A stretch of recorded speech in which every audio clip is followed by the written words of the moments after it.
New TV news కి స్వాగతం. ముందుగా హెడ్లైన్. ఈ నెల 27న ప్రొద్దుటూరులో నిర్వహించే సీఎం తొలి ఎన్నికల ప్రచార సభకు ముమ్మరంగా ఏర్పాట్లు. 2019 ఎన్నికల ఫలితాలే రాబోయే ఎన్నికల్లో పునరావృతం అవటం ఖాయం. కడప జిల్లా వైఎస్ఆర్సీపీ జిల్లా అధ్యక్షుడు మేయర్ సురేష్ బాబు. గత 5 ఏళ్ల కాలంలో కులమతాలకు పార్టీలకు అతీతంగా పనులు చేశాం. లావు శ్రీకృష్ణదేవరాయలు. ఇక డీటెయిల్స్ చూస్తే రాష్ట్రంలో సార్వత్రిక ఎన్నికల షెడ్యూల్ విడుదల కావడంతో ఎక్కడ ఎలాంటి అవాంఛనీయ ఘటనలు జరగకుండా ఎన్నికల కమిషన్ గట్టి చర్యలు తీసుకుంటుంది. ఈ చర్యల్లో భాగంగా రాయచోటి పట్టణ శివారు ప్రాంతమైన మొసల్రెడ్డి గారి పల్లె వద్ద ఈఆర్డీఓ ఉషారాణి నేతృత్వంలో ఫ్లయింగ్ స్క్వాడ్ సిబ్బంది వాహనాల తనిఖీలను ముమ్మరంగా చేపట్టారు. ఈ సందర్భంగా వారు మీడియాతో మాట్లాడుతూ 50,000 రూపాయలకు మించి నగదును తీసుకెళ్లరాదని, అలా ఏదైనా అత్యవసర సమయాల్లో నగదు అవసరమైతే సంబంధిత అధికారుల వద్ద తప్పనిసరిగా అనుమతి తీసుకోవాల్సిందిగా వారు తెలిపారు.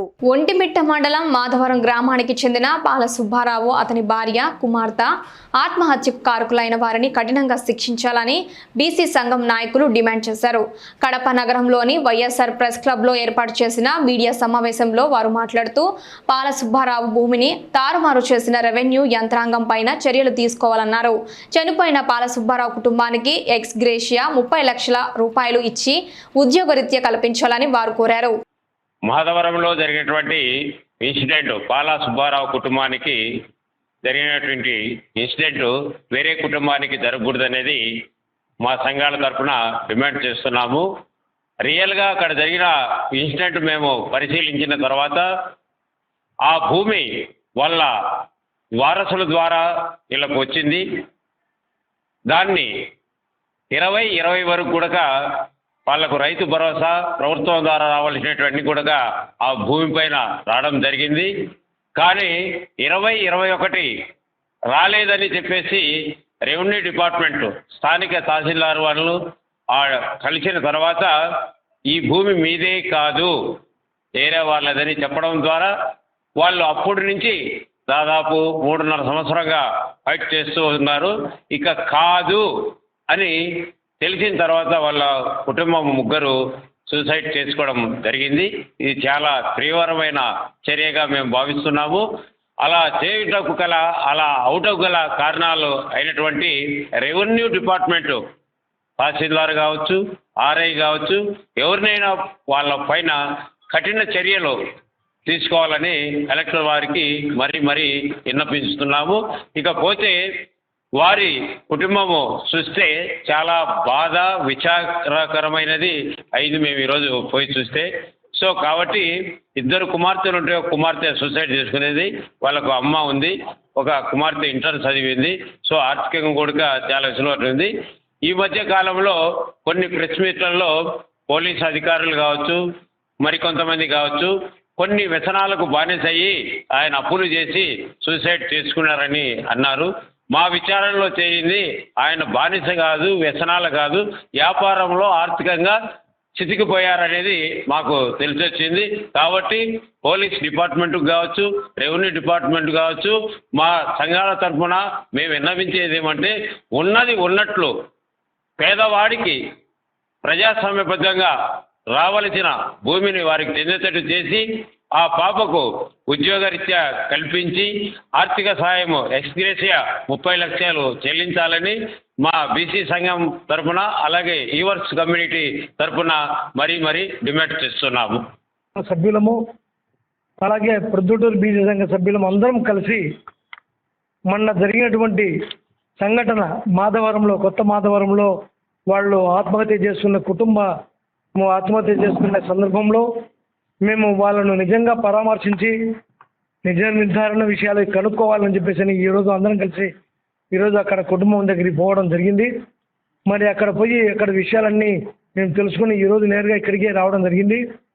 మరి ఈ విషయం చూస్తే ఆ కుటుంబం యొక్క ఛిద్రమైన విషయం, ఆ కుటుంబంలో వాళ్ళు ముగ్గురు భార్యాభర్త, కుమార్తె ముగ్గురు ఈ యొక్క సూసైడ్ చేసుకొని చనిపోవడం అనేది చాలా బాధాకరమైన విషయము, చాలా దారుణము. మరి వాళ్ళు ఎందుకు ఇలా చనిపోవడానికి కారణమైందని చెప్పేసి అనుకుంటే, మరి నిజంగా వాళ్ళు తనకున్నటువంటి పొలము 3 ఎకరాల 10 సెంట్లు పొలము, అక్కడ వాళ్ళ తల్లిదండ్రుల వల్ల వచ్చి సంక్రమించినటువంటి పొలము అది ఎవరో కబ్జా చేసి ఈ యొక్క అవినీతి రెవెన్యూ అధికారులు కబ్జా చేసి వేరే వాళ్ళ పేరుతో శ్రావణి అనే వాళ్ళ పేరుతో ట్రాన్స్ఫర్ చేయడము, మరి అంతవరకు వాళ్ళకు గత 2 సంవత్సరాల నుంచి కూడా ఈ రైతు భరోసా కేంద్రం ఫండ్స్ వాళ్ళకు రావడము, ఆ 2 సంవత్సరాలు మరి అకౌంట్లో వాళ్ళకి ఆ డబ్బులు పడడము, మళ్ళీ తర్వాత 3వ సంవత్సరం నుంచి ఆ డబ్బులు ఆ అకౌంట్లో పడకపోయిన దానివల్ల ఇది ఎందుకు మాకు ఇది పడడం లేదని చెప్పేసి పోయి విచారించుకుంటే తన పొలాన్ని వేరే వాళ్ళు కబ్జా చేశారని చెప్పేసి అనే విషయం ఆయనకు బయటపడింది. మరి ఆ విషయాన్ని మరి తిరిగి దాన్ని సంరక్షించుకోవడానికి తహసీల్దార్ దగ్గరికి పోవడము, రెవెన్యూ అధికారుల దగ్గర అందరి దగ్గరికి పోయి చుట్టూ తిరిగి ఆయన చాలా గట్టి ప్రయత్నం చేయడము, ఆ పాలా సుబ్బారావు అనే అతను గట్టి ప్రయత్నం చేసినప్పటికీ కూడా అది సాధ్యపడదని యొక్క విషయం తెలుసుకొని మరి తను ఈ అప్పుల బాధల నుండి నేను ఆ పొలం లేకపోతే అప్పుల బాధల నుండి నేను బయటపడలేను, మరి దీనికి మార్గం ఎట్లా అని ఆలోచించుకొని మరి అతను తన యొక్క జీవితాన్ని దారం ఒక విరక్తితో నేను ఈ యొక్క పొలం నాకు చెందదు, ఈ అధికారులు నాకు పలకరు అనే యొక్క విషయం మీద అతను ఆలోచన చేసుకొని అతను రైలు కింద పడి సూసైడ్ చేసుకోవడం అనేది చాలా మనమందరము కూడా దాన్ని గర్జించాల్సిన విషయము, దాన్ని ఖండించాల్సిన విషయము. ఆయన ఆమార్చి చేసుకోవడం అనేది చాలా బాధాకరమైన విషయం. మరి ఆయన్ను చూసి ఇంటి యజమాని దిక్కు లేకుండా ఆయన చనిపోవడం వల్ల దాన్ని జీర్ణించుకోలేకపోయి వెంటనే ఆయన భార్య, ఆయన కుమార్తె వినయ్ అనే అమ్మాయి, ఆ అమ్మాయి వాళ్ళిద్దరూ కూడా ఇంట్లో ఉరి వేసుకొని వాళ్ళు ఏదో లిక్విడ్ తాగి మరి వాళ్ళు కూడా ఆత్మహత్య చేసుకోవడము, ఇది చాలా ఈ యొక్క సొసైటీనే ఒక అబ్బురపరిచే విధంగా వీళ్ళు ఇంత బాధాకరంగా చేయడం అనేది మనకు తెలిసింది పేపర్ల ద్వారా, మీడియా ద్వారా. మరి నిజంగా దాన్ని విచారిస్తే మరి తన పొలాన్ని ఈ రెవెన్యూ అధికారులు ఒక అవినీతికి పాల్పడి ఏదో డబ్బులు కకృతి పడి ఒక బీద కుటుంబాలు, ఇలాంటి కుటుంబాల యొక్క బలహీనతలను వాళ్ళు తీసుకొని వేరే వాళ్ళ పేరు మీద ట్రాన్స్ఫర్ చేయడము, దానికి ఈ ప్రభుత్వం యొక్క అండదండలు కూడా ఉన్నాయని చెప్పేసి మనకందరికీ తెలుస్తున్నటువంటి విషయమే. మరి ఈ విషయాలలో మరి మేమంతా ఆలోచన చేశాం. మరి దీన్ని గట్టిగా ఎదుర్కొని ఇలాంటి సంఘటనలు మళ్ళీ పునరావృతం కాకుండా సంబంధించినటువంటి అధికారులు ఈ యొక్క అవినీతికి ఎవరైతే ఈ యొక్క రెవెన్యూ అధికారులు అవినీతికి పాల్పడినారో వాళ్ళందరినీ గుర్తించి వాళ్ళందరినీ కఠినంగా శిక్షించాలని చెప్పేసి మేము ఈ సందర్భంగా మా బీసీ సంఘాలన్నీ కూడా కడప జిల్లా అటువంటి బీసీ సంఘాలు అందరూ కూడా ఏకీకృతమై మేము మమ్మల్ని కఠినంగా శిక్షించాలని చెప్పేసి మేము డిమాండ్ చేస్తున్నాం. మరి అలాగే మరి ఈ విషయంలో మరి కొన్ని విషయాలు మన డిఎస్పీ గారు, కడప డిఎస్పీ గారు కూడా ఆ యొక్క విషయాన్ని ఈ నెల 27న పొద్దుటూరులో నిర్వహించే సీఎం తొలి ఎన్నికల ప్రచార సభకు ముమ్మరంగా ఏర్పాట్లు చేపట్టారు. ప్రొద్దుటూరు పట్టణ శివారులోని జమ్మలమడుగు, మైదుకూరు బైపాస్లోని తిమ్మయ్య కళ్యాణ మండపం ఎదురుగా దాదాపు 1,50,000 మంది కార్యకర్తలు, నాయకులు, ప్రజలు సమావేశానికి హాజరయ్యేలా భారీ సభను ఏర్పాటు చేస్తున్నారు. ఇప్పటికే సభావేదిక, పబ్లిక్ గ్యాలరీ, విఐపి గ్యాలరీ అన్నింటినీ సిద్ధం చేశారు. ఈ రోజు సాయంత్రానికి సభకు సంబంధించిన అన్ని ఏర్పాట్లు పూర్తి కానున్నాయి. ప్రొద్దుటూరు ఎమ్మెల్యే రాచమల్లు శివప్రసాద్ రెడ్డి ఎప్పటికప్పుడు సభకు సంబంధించిన ఏర్పాట్లను పర్యవేక్షిస్తున్నారు. ప్రొద్దుటూరులో తొలి ఎన్నికల సభను ఖరారు చేయడంపై ప్రొద్దుటూరు వైసీపీ శ్రేణులలో ఉత్సాహం కనిపిస్తోంది. ఇదే నేపథ్యంలో సభను సక్సెస్ చేసేందుకు ఎమ్మెల్యే రాచమల్లు శివప్రసాద్ రెడ్డి పెద్ద ఎత్తున కసరత్తు చేస్తున్నారు. రాష్ట్ర ప్రజల ఉజ్వల భవిష్యత్తు కోసం ఏర్పడిన కూటమి పొత్తు ధర్మాన్ని పాటిస్తూ కూటమి అభ్యర్థిని గెలిపించాలని తెదేపా నాయకులకు, జనసేన శ్రేణులకు రెడ్డి అప్పలనాయుడు, కూటమి అభ్యర్థి బడేటి రాధాకృష్ణ పిలుపునిచ్చారు. ఏలూరు పార్టీ కార్యాలయంలో విలేకరుల సమావేశం నిర్వహించారు. కూటమితో క్షేత్ర స్థాయిలో ఎదురవుతున్న ఇబ్బందుల్ని ఇరు పార్టీల నాయకులకు తెలిపారు.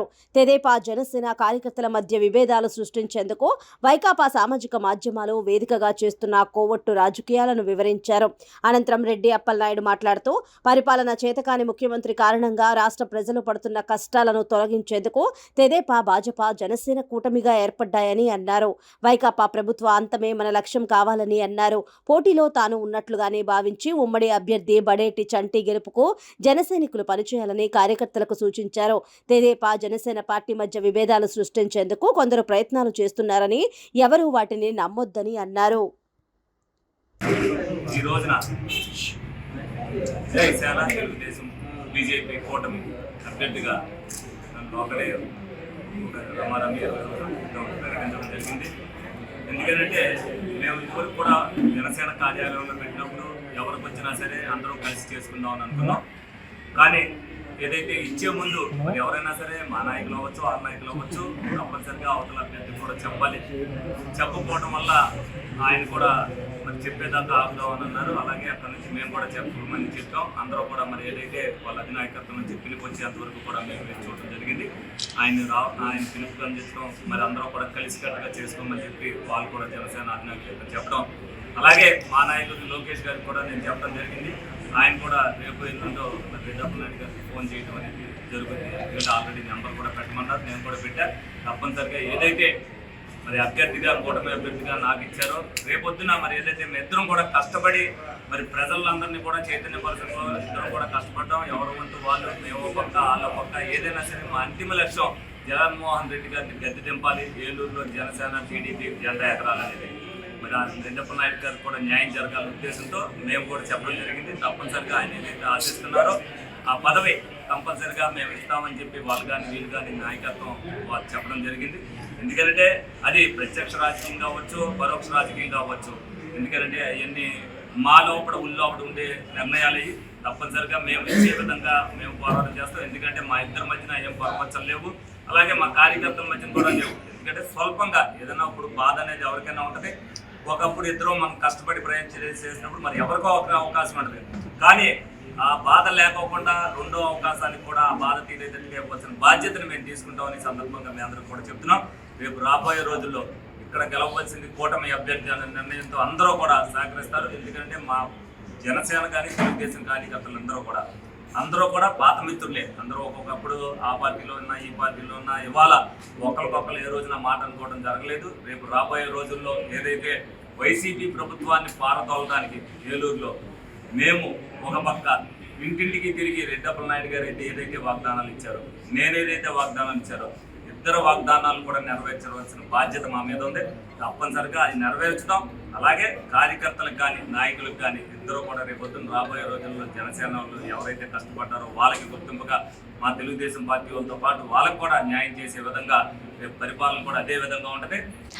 ఎన్నో ఏళ్లుగా పెండింగ్ లో ఉన్న సోమశిల దక్షిణ కాలువ, కండలేరు ఎడమ గట్టు కాలువ ద్వారా మెట్ట ప్రాంతాన్ని సస్యామలం చేసిన మాజీ మంత్రి, టీడీపీ పొలిట్ బ్యూరో సభ్యులు సోమిరెడ్డి చంద్రమోహన్ రెడ్డిని రాబో ఎన్నికల్లో నియోజకవర్గ ప్రజలు మంచి మనసుతో ఆశీర్వదించాలని తెలుగుదేశం పార్టీ మండల అధ్యక్షులు తలచీరు మస్తాన్ బాబు అన్నారు. స్థానిక టీడీపీ ప్రాంతీయ కార్యాలయంలో సోమిరెడ్డి జన్మదిన వేడుకలను ఆ పార్టీ నాయకులు, కార్యకర్తలు అధిక సంఖ్యలో పాల్గొని భారీ కేక్ కట్ చేసి సంబరాలు చేసుకున్నారు. ఈ సందర్భంగా వారు మాట్లాడారు. పొన్నూరు నియోజకవర్గంలో టీడీపీ ఎమ్మెల్యే అభ్యర్థి ధూళిపాల నరేంద్ర కుమార్ ప్రచారంలో దూసుకుపోతున్నారు. ప్రతిరోజు గ్రామాల్లో తిరుగుతూ ప్రజల సమస్యలపై స్పందిస్తున్నారు. ప్రచారంలో పాల్గొన్న నరేంద్ర కుమార్ మాట్లాడారు. ఈ రాష్ట్రంలో ఎన్నికల సందర్భంగా ఒకటి స్పష్టమైంది. జగన్మోహన్ రెడ్డి ఓటమి అనేది ఖాయం అనేది ఒకటి కళ్ళ ముందు కనపడతా ఉంది. దాంతో ఇవాళ అధికారంలో తనకు సంబంధించిన వ్యక్తుల్ని పెట్టుకొని రకరకాలుగా దౌర్జన్యాలు చేయటం మనం చూస్తూ ఉన్నాం. బెదిరించడం కానీ, నేను చూసిన కారంపూడిలో ఒక సిఐ అదేదో సినిమాలో చూపెట్టినట్టు రివాల్వర్ చూపెట్టి కార్యకర్తల మీద టీ తాగుతున్నాడు. వేరే కారణమే లేదు, తెలుగుదేశం పార్టీ క్రియాశీలకమైన నాయకుడు టీ తాగుతున్నాడు. అక్కడ ఏదో ఒక రకంగా వాళ్ళని కేసులో ఇరిగించాలనే దృక్పథంతో అక్కడికి వెళ్ళి దౌర్జన్యం చేసి బహిరంగంగా పోలీసులే రివాల్వర్ చూపెట్టే పరిస్థితి వచ్చిందంటే ఏ విధంగా కోడ్ వచ్చిన తర్వాత కూడా కొంతమంది అధికారులు ఎలా రెచ్చిపోతున్నారు అనే దానికి నిదర్శనం. అలాగే ఈ ప్రభుత్వం పోయే కాలం దగ్గరకు వచ్చినా కూడా ఇంకా సామాన్యులు సమితులు అవుతా ఉన్నారు. నేను చూసాం, ఒక దేవర్ బీసీ కులానికి చెందిన వాళ్ళు వాళ్ళ ఆస్తి లాక్కున్నారని కుటుంబంలో ఆత్మహత్య చేసుకోవడం కడప జిల్లాలో మనం చూడటం జరిగింది. అంటే చివరికి అధికారం కోల్పోతున్నాం కాబట్టి అయిన కాడికి దోచుకోవాలనే దృక్పథంతో రాష్ట్ర వ్యాప్తంగా వైకాపా నాయకులు పలు మార్గాల్లో దౌర్జన్యానికి పాల్పడుతూ ఉన్నారని స్పష్టం అవుతా ఉంది. మేము ఎన్నికల కమిషన్ని డిమాండ్ చేసేది ఏంటంటే సంబంధిత వ్యక్తులు ఎవరైతే ఉన్నారో వాళ్ళ మీద చర్యలు తీసుకోవాలని మేము డిమాండ్ చేస్తూ ఉన్నాం. అదేవిధంగా ఇవాళ ముఖ్యంగా ఈ జగన్మోహన్ రెడ్డి గారు ముఖ్యమంత్రి అయిన దగ్గర నుండి ఇప్పుడే చాలామందితో మేము మాట్లాడితే ఇచ్చిన పెన్షన్లు తీసేశారు, ప్రభుత్వ పథకాలు ఆపేశారు, కరెంటు బిల్లు దాటితే పథకాలు రావు అనే ఎండలు మండిపోతూ ఉన్నాయి. ఇంట్లో కనీసం ఒక ఫ్యాన్ వేసుకుందామని 4 ఫ్యాన్లు వేసుకుందామన్నా కూడా భయపడే పరిస్థితులు వస్తూ ఉన్నాయి. ఎందుకంటే 300 యూనిట్లు దాటితే పథకాలు ఆగిపోతాయని చెప్పి. నిన్న ఒక పేద ముస్లిం మహిళ అడిగింది, నా ఇంట్లో 2 ఓట్లు కావాలి, నేను నా పిల్లలు 10వ తరగతి చదివితేనే ఈ పథకం అమలు అవుద్దా అనే ప్రశ్న వేయడం జరిగింది. అంటే ఓట్ల దగ్గరికి వచ్చేటప్పటికి ఎటువంటి నిబంధనలు లేవు. పథకాలు ఇచ్చే వరకు నిబంధనలతో చాలామంది అర్హులకి ప్రభుత్వ ఫలాలు అందకుండా పోతున్నాయి అనేది స్పష్టంగా కళ్ళ ముందు కనపడతా ఉంది. ఈ ప్రభుత్వం మీద, ఈ పాలన మీద ప్రజలు తీవ్రమైన వ్యతిరేకతతో ఉన్నారు. ఖచ్చితంగా ఈ రాష్ట్రంలో తెలుగుదేశం, ఎందుకంటే కొన్ని సర్వేలు ప్రవేశపెడుతున్నారు, సర్వేలు ఉన్నాయని చెప్పి ప్రజలను గందరగోళానికి గురి చేసి ఏదో వైకాపా అధికారంలోకి వస్తుందనే ఒక దుష్ప్రచారానికి పాల్పడతా ఉన్నారు. ఎన్ని సర్వేలు చేసినా, సర్వే ఫలితాలు ఎన్ని తప్పుడు సర్వేలు మీరు ప్రకటించినా కూడా ప్రజలు ఇప్పటికే నిర్ణయం తీసుకోవడం జరిగింది. ఈ ప్రభుత్వాన్ని బంగాళాఖాతంతో కలుపుతారు. జగన్మోహన్ రెడ్డి చేసిన పాపాలు ఒక్కొక్కటి కూడా ఏ విధంగా అయితే ఇవాళ తెలంగాణ జరుగుతున్నాయో ప్రతి దాని మీద ఎంక్వైరీ చేస్తారు. ఎవరైతే దానికి బాధ్యులైన వ్యక్తుల్ని జైలుకు పంపించడం ఖాయం. 2019 ఎన్నికల ఫలితాలే రాబోయే ఎన్నికల్లో పునరావృతం అవడం ఖాయమని కడప జిల్లా వైఎస్ఆర్సీపీ జిల్లా అధ్యక్షుడు మేయర్ సురేష్ బాబు ధీమా వ్యక్తం చేశారు. వైఎస్ఆర్ జిల్లాలో మొన్న జరిగిన సంఘటనలో ఒంటిపెట్టలో పద్మశాలి కులానికి సంబంధించి ఒక ఫ్యామిలీ సూసైడ్ చేసుకుంటే తాను భార్యని కూతుర్ని హత్య చేసి తాను ఆత్మహత్య చేసుకుంటే దానికి తెలుగుదేశం పార్టీ వాళ్ళు అవకులు చెవకులు వెళ్తున్నారు. నిజంగా బాధాకరం. నిజంగా ఇది వైఎస్ఆర్ కాంగ్రెస్ పార్టీ కుట్ర చేసింది. తాను భూమిని లాక్కొని అగ్రవర్ణాలంటి వైఎస్ఆర్ కాంగ్రెస్ పార్టీ బలహీన వర్గాల్ని ఇబ్బంది పెడుతుందని నిజంగా ఆ విధంగా ఆలోచన చేస్తే నా బీసీలు, నా ఎస్సీలు, నా ఎస్టీలు, నా మైనార్టీలని మాట్లాడుతున్న మా ముఖ్యమంత్రి 75 సంవత్సరాలు ఎంతోమంది ముఖ్యమంత్రులు చూసాం. బీసీ ముఖ్యమంత్రులు చూసాం, ఎస్సీ ముఖ్యమంత్రులు చూసాం, ఎస్టీ ముఖ్యమంత్రులు చూసాం. మన పొరుగు రాష్ట్రం ఏంటి స్టాలిన్ ముఖ్యమంత్రి చూసాం, కరుణానిధిని చూసాం, ములాయం సింగ్ యాదవ్ చూసాం, బీహార్ లల్లూ ప్రసాద్ యాదవ్ చూసాం, నితీష్ కుమార్ని చూసాం. అంతమంది ముఖ్యమంత్రుల్లో ఎవరు బీసీలకి న్యాయం చేయకపోక ఆంధ్ర రాష్ట్రంలో జగన్మోహన్ గారు ఒక్కరే బీసీలకి న్యాయం చేసిన ఘనత దక్కుతుంది. నిజంగా మా జిల్లాలో ఎత్తుకుంటే వీవర్స్ కమ్యూనిటీ నుంచి జింక విజయలక్ష్మి, నాయి బ్రాహ్మణ్ నుంచి యానాదయ్య, తొగటక క్యాస్ట్ నుంచి జమ్మల్మూడు నుంచి మా నరసింహులకు భార్యని, అదే సమాజ వర్గం నుండి దేవాంగుల నుంచి ధర్మవరంలో బీసీ కార్పొరేషన్ చైర్మన్ ఇచ్చి బీసీని కూడా అందరం ఎక్కించిన వ్యక్తి మా ముఖ్యమంత్రి జగన్మోహన్ రెడ్డి గారు. అలాంటిది ఎన్నికల మాసనం అయితే బీసీలు మా పేటెంట్ హక్కులు, బీసీలకు అన్ని విధాలుగా న్యాయం చేసిన మేము అంటున్నాం. నిజంగా బీసీలకు న్యాయం చేసింటే, వీవర్స్కి న్యాయం చేసింటే, ముఖ్యంగా జగన్మోహన్ రెడ్డి గారు ఈరోజు 5 సంవత్సరాల్లో సంక్షేమ పథకాల్లో ఒక వీవర్స్ కమ్యూనిటీకే నాకు తెలిసి మా మాధవరం, వేప్రాలాద్, దొమ్మనందెల, జమ్మలమడుగు కాన్స్టిట్యూషన్లో పొద్దుటూరు వీవర్స్ కమ్యూనిటీలో 90,000 మందికి వీవర్స్కి బీసీ చేనేత కార్మికుల చేదోడు ఇవ్వడం జరిగింది. అదేవిధంగా రాష్ట్రంలో బీసీలకందరూ కానీ జిల్లాలో ఎత్తుకుంటే కానీ బీసీలకి న్యాయ బ్రాహ్మణులకైతే అందరికీ ఇచ్చిన ఘనత జగన్మోహన్ గారు దొరుకుతుంది. నిజంగా ఈరోజు చూస్తున్నాం బీసీలకు ఎక్కువ ప్రాధాన్యత ఇచ్చి అందరం ఎక్కించిన వ్యక్తి మా జగన్మోహన్ గారు. ఈరోజు రాష్ట్రంలో వీరు ఒక వీవర్స్ కమిటీ ఎమ్మెల్యేగా ఉన్న మంగళగిరిలోనే వీవర్స్ని తీసేసి తన కుమారుడు లోకేష్కి ఆడ శాసనసభ టికెట్ ఇవ్వడం జరిగింది. నిజంగా మాకు ఈరోజు మంగళగిరిలో మళ్ళా హనుమంతరావు కూతుర్ని మేము వీవర్స్కి మళ్ళీ టికెట్ ఇచ్చే ఘనత మా జగన్మోహన్ దక్కుతుంది. అదేవిధంగా గత ఎన్నికల్లో 2019లో కర్నూలు పార్లమెంట్ స్థానం కూడా వీవర్స్ కమ్యూనిటీకి ఇచ్చి సంజీవ్ కుమార్కి ఇచ్చి మేము ఇవ్వడం జరిగింది. ఈ విధంగా అన్ని విధాలుగా ఆర్థికంగా, రాజకీయంగా అన్ని విధాలుగా బీసీని ఆదుకున్న ప్రభుత్వం మాది. నిజంగా అసలు విషయానికి వస్తే నిజంగా ఆడలేక మద్దలు జరువు అన్నట్టు ఆ ఒంటిమిట్టలో చలపతి, కొత్త మాధవరంలో చలపతి తన కుమారుడు సూసైడ్ చేస్తుంటే ఆ పట్టా జరిగిన దాంట్లో మా ప్రభుత్వము అగ్రవర్ణాలు చేస్తానని చెప్పి మాట్లాడుతున్నాం. నిన్న వాళ్ళ బీసీ సంఘాలైనటువంటి కొల్లు రవీంద్ర, సంజీవ్ కుమార్ ఎంతో మంది వచ్చి మాట్లాడుతున్నారు వైఎస్ఆర్ కాంగ్రెస్ పార్టీ అక్రమంగా భూదందా చేస్తున్నారని. ఈరోజు భూదందా రాష్ట్రంలో చేసేది మీ సామాజిక వర్గం అని చెప్పి గంటాపదంగా మేము చెప్పగలుగుతున్నాం. నిజంగా తాడేపల్లిలో రాష్ట్ర రాజధాని చెప్పి 33,000 ఎకరాలు ఎస్సీ ఎస్టీ బీసీల అక్రమంగా భూ కబ్జా చేసింది మీరు. మీ సామాజిక వంటి రామోజీరావు, రాధాకృష్ణ, బాలకృష్ణ, సుజనా చౌదరి వీళ్ళు చేసినారు. మీ సామాజిక వర్గులు వేల ఎకరాలు కబ్జా చేస్తే మీరు కప్పుపుచ్చిన దానికి కేవలం ఒంటిమిట్టలో వాళ్ళు సూసైడ్ చేసుకుని ఆత్మహత్య చేసి హత్య చేసిన దాంట్లో మీరు మా పార్టీకి బురద జల్లే ప్రయత్నం చేస్తున్నారు. నిజంగా చిత్తశుద్ధి ఉంటే 2014లో మీరు అధికారంలోకి వచ్చినారు. 2015లో ఆధార్ కార్డు ఒక టైటిల్ పట్టాదారు పాస్ పుస్తకం 2015లో చలపతి పేరుతో మీరు రికార్డులో వెబ్లాండ్లో ఎక్కించుకోవడం జరిగింది. 2017లో మీ ప్రభుత్వంలోనే కట్టా శిరీష్ శ్రావణి పేరుతో వాళ్ళు ఎక్కించుకోవడం జరిగింది. అంటే అధికారులు చేసిన తప్పుదాని వలన ఇంకొక విషయంలో అతను సూసైడ్ నోట్లో రాసుకున్న విషయంలో ఎక్కడ కానీ మా వైఎస్ఆర్సీపీ వాళ్ళు ప్రమేయం లేదని కూడా చెప్పడం జరిగింది.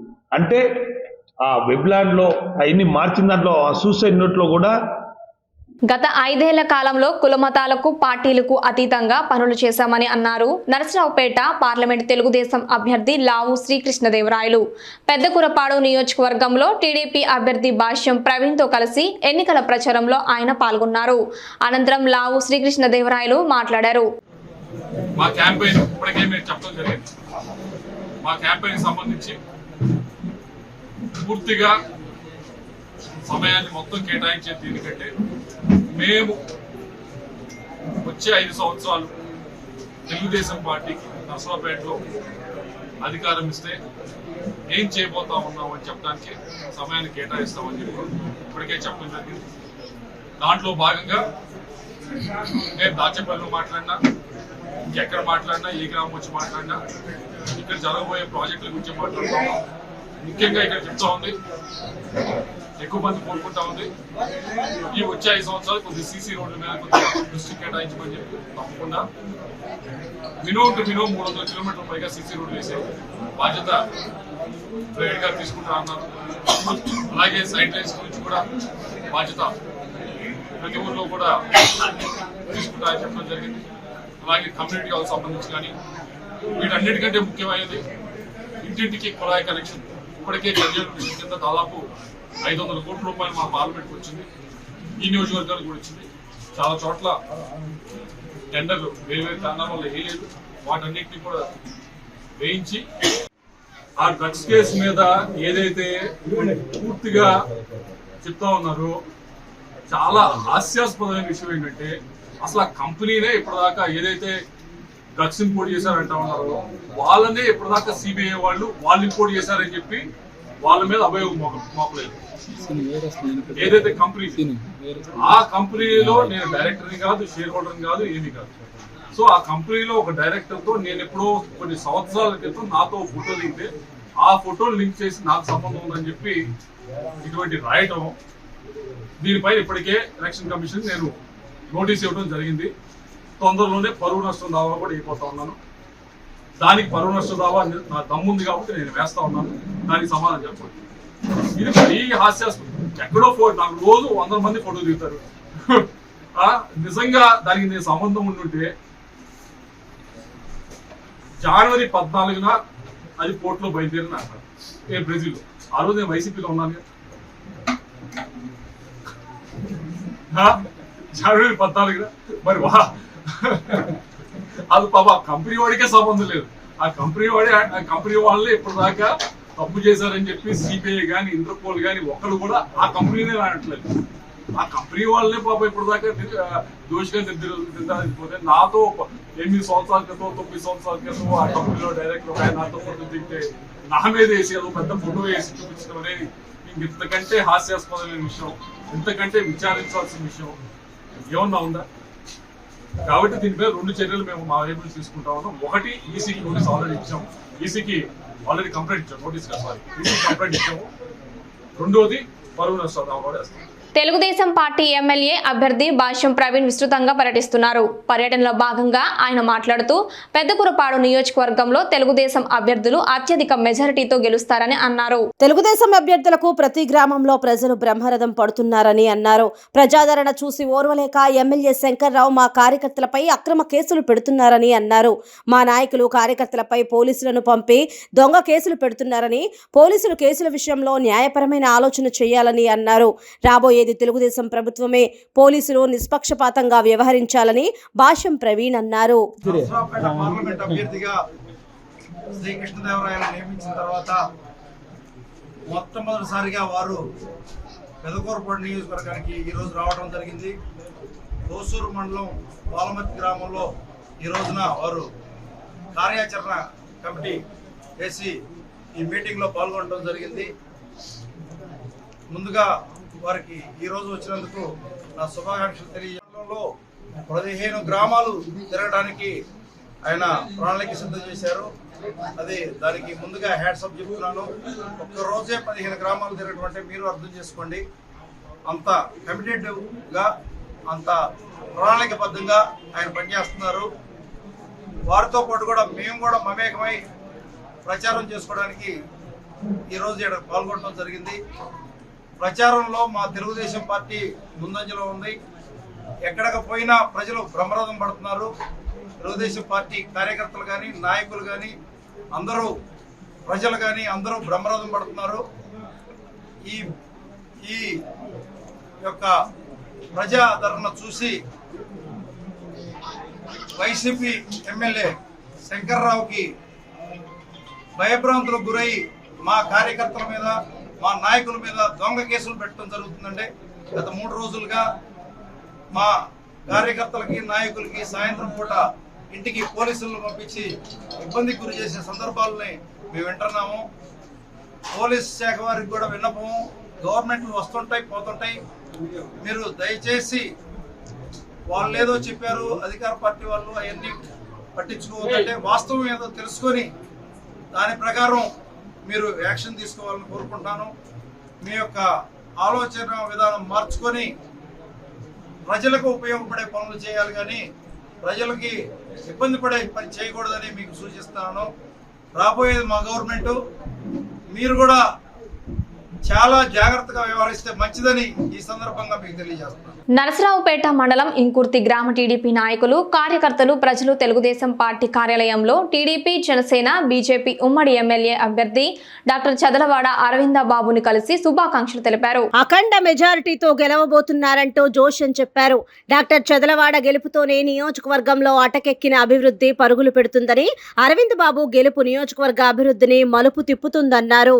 123 ఎకరాల ప్రభుత్వ భూమిని కావలి ఎమ్మెల్యే రామిరెడ్డి ప్రతాప్ కుమార్ రెడ్డి వారి అనుచరులు ఆక్రమించింది నిజమా కాదా అని కావలి టీడీపీ, జనసేన, బీజేపీ ఉమ్మడి అభ్యర్థి కావ్య కృష్ణారెడ్డి ప్రశ్నించారు. కావలి టీడీపీ కార్యాలయంలో ఏర్పాటు చేసిన విలేకరుల సమావేశంలో ఆయన మాట్లాడుతూ ప్రశాంత వాతావరణం లేని కావలిని ప్రస్తుతం చూస్తున్నామని ఆవేదన వ్యక్తం చేశారు. ఇప్పటి వరకు పనిచేసిన ఎమ్మెల్యేలు ప్రజల కోసం పనిచేశారని, నువ్వు దోపిడీ చేసి దోచుకోవడానికే పనిచేశావని విమర్శించారు. ప్రజల్లో కావలి ఎమ్మెల్యే ప్రతాప్ కుమార్ రెడ్డి అనే మాట వినబడితే మండిపడుతున్నారని, ఎందుకయ్యా ఆయన దోచుకోవడానికా అని అంటున్నారని అన్నారు. కమల్ హాసన్ మించిన నటన మన ఎమ్మెల్యే ప్రదర్శిస్తున్నారని, దెయ్యాలు వేదాలు వల్లించిన విధంగా ఎమ్మెల్యే మాటలు ఉన్నాయన్నారు. రాజకీయాల్లోకి నువ్వు రాకముందే నాకు అన్నవరం క్వారీ ఉందని గుర్తు చేశారు. నేను టీడీపీ అభ్యర్థిని అని ప్రకటించిన వెంటనే నువ్వు చేసిన అవినీతి ఎక్కడ బయటపడుతుందో అని నాపై విమర్శలు చేయించడం మొదలుపెట్టావన్నారు. ఎన్టీఆర్ విగ్రహం కూల్చివేత, పైలాన్ ధ్వంసం, దోపిడీలు, అక్రమాలు చేసిన నువ్వు రౌడీనా లేక నేను రౌడీనా అని ప్రశ్నించారు. స్థాపించి కొన్ని వందల మంది ప్రాణాలకి చనిపోవడానికి కారకుడు నువ్వు. నీ చరిత్రే రక్త చరిత్ర. నువ్వు మనుషుల సభల మీద నడిచినోడివి. నువ్వు వేదాలు వల్లిస్తే నాయన, నీకు నాతో పోటీ చేసే ధైర్యం ఉండి నిజంగా నీలో చిత్తశుద్ధి ఉంటే నువ్వు ప్రజల్లోకి మెప్పు పొందు. నువ్వు ఎంతసేపు కృష్ణారెడ్డి కృష్ణారెడ్డి కృష్ణారెడ్డి అని ఒక ఛానల్ దొరికింది, మహాన్యూస్ ఛానల్. ఆయన నువ్వు ఆ నడింపల్లి దగ్గర 280 ఎకరాలు కొన్నారు. దాంట్లో 2 భాగస్తులు. ఆడ మత్స్యకారులు ఖాళీ చేయటంలే. ఇప్పుడు ఆడ పోద్దు ఆ ఆస్తి. కాబట్టి ఆయన నీకు ఒత్తాసు పలకాల, నువ్వు ఆయనకి సమాచారం పెట్టాలా. అంటే మీరిద్దరు చెప్పగానే కావలి ప్రజలు నమ్మడానికి కావలి ప్రజలు తెలుగు కదా ఇది నీ భోగవతం అంతా చూశారు. అన్నిటికీ ఆన్సర్లు చెప్పడానికి ప్రజలు సిద్ధంగా ఉన్నారు ఆయన. మన ఇద్దరం మాట్లాడుకుంటే కంటే కూడా ప్రజలు మాట్లాడేది తొందరలో ఉన్నది. కాబట్టి 7 కేసులు ఉన్నాయి నా మీద. నువ్వేదో కేసు అన్నావు, నువ్వు కాదు కదా, నీ ముఖ్యమంత్రి కూడా నా మీద కేసు పెట్టలేకపోయాడు. నువ్వు ఏడ్చావు పోయి ముఖ్యమంత్రి దగ్గర, ఒక్క రోజున జైల్లో పెడదామని. ముఖ్యమంత్రి వల్ల కాల నన్ను జైల్లో పెట్టాను, నీ వల్ల ఏమవుతా? దట్ ఈజ్ నా క్యారెక్టర్, అది నా క్యారెక్టర్, నా స్ట్రెంత్. అది నువ్వేదో తప్పు చేయలేదు కాబట్టి ధైర్యంగా ఉన్నావు. నువ్వు 2 రోజులు కాపురం చేయలేవు వైసీపీలో. నారాయణ ఎక్స్ మినిస్టర్ నారాయణ గారిని పట్టుకొని మీ విజయభాస్కర్ రెడ్డి బంధువులు తీసుకుపోయి 2 గంటలు చంద్రబాబు దగ్గర మోకరిల్లావు పార్టీలో చేర్చుకోమని. నువ్వు మొన్న టికెట్కి ముందు కూడా తెలుగుదేశం టికెట్ ఇస్తే వస్తానని చెప్పి పిచ్చినోడు నువ్వు అన్ని గురించి మాట్లాడేది. నీకు క్రమశిక్షణ తెలీదు, లేదంటే పార్టీలో గౌరవం లేదు. నువ్వేదో చేసుకొని వచ్చేది నువ్వు మమ్మల్ని ఆ విధంగా ఆలోచిస్తే ఎంత బ్రదర్? కాబట్టి నీ ఇంటి మూలమే దొంగది, నువ్వు నివసించే స్థలమే గవర్నమెంట్ స్థలం, నువ్వు బతికే అక్రమం, నువ్వు చేసే మాటలే దుర్మార్గాలు, నువ్వు ప్రజల రక్తం పీల్చుకునే ఒక పిశాచివి. నువ్వు మాట్లాడడం కరెక్ట్ కాదు. నువ్వు ఎమ్మెల్యేగా పోటీ చేసే అర్హత నీకు లేదు. కాబట్టి ఇంకొకసారి నా గురించి ఇంకొక రకంగా మాట్లాడినా బాగుండదు. ఇంకొక మాట కూడా చెప్తున్నాను ఆయన, నువ్వు బ్రోకరేజ్ చేసి నాకు అమ్మించిన పొలం వెనకది. నీ పక్కన లెఫ్ట్ రైట్ ఉన్న కేతిరెడ్డి బ్రదర్సే రిజిస్టర్ చేసిన నాకు, నువ్వు చేయించిందే. నీ బంధువుల చేత నాకు అమ్మింది నువ్వే. ACN Sivakumar Reddy registered, Ketireddy Sivakumar Reddy registered, Ketireddy Jagadishwar Reddy registered, Vidavaluru Venugopal Reddy registered, Vidavaluru Kamala registered. మీరందరూ అమ్మితే నేను కొనుక్కున్నాను నా రైల్వే ట్రాక్ అన్న పొలం. చాతైతే గవర్నమెంట్ భూమి ఉంటే తీసుకో. ధైర్యం ఉందా నీకు? ఉంది అంటున్నా. ఉంటే ఎత్తుకోకండి. కూడా నేనేమన్నా ఆక్రమించున్నా చెప్పు, లేదా అధికారులు చేసి చెప్పించు, నోటీసి. నీలాగా నేను దుర్మార్గం అనుకున్నావా? ఎంతసేపు నీ కళ్ళకి నువ్వు ఎంత దుర్మార్గుడు, అందరూ అట్లా ఉండలేదని బాధపడద్దు. వార్తలు ముగించే ముందు హెడ్లైన్స్ మరోసారి. ఈ నెల 27న ప్రొద్దుటూరులో నిర్వహించే సీఎం తొలి ఎన్నికల ప్రచార సభకు ముమ్మరంగా ఏర్పాట్లు. 2019 ఎన్నికల ఫలితాలే రాబోయే ఎన్నికల్లో పునరావృతం అవ్వటం ఖాయం. కడప జిల్లా వైఎస్ఆర్సీపీ జిల్లా అధ్యక్షుడు మేయర్ సురేష్ బాబు. గత 5 ఏళ్ల కాలంలో కులమతాలకు పార్టీలకు అతీతంగా పనులు చేశాం. Lavu Srikrishna Devarayalu. New TV news ఇంతటితో సమాప్తం. తిరిగి రేపటి బులెటిన్లో మళ్ళీ కలుద్దాం. అంతవరకు సెలవు. నమస్కారం.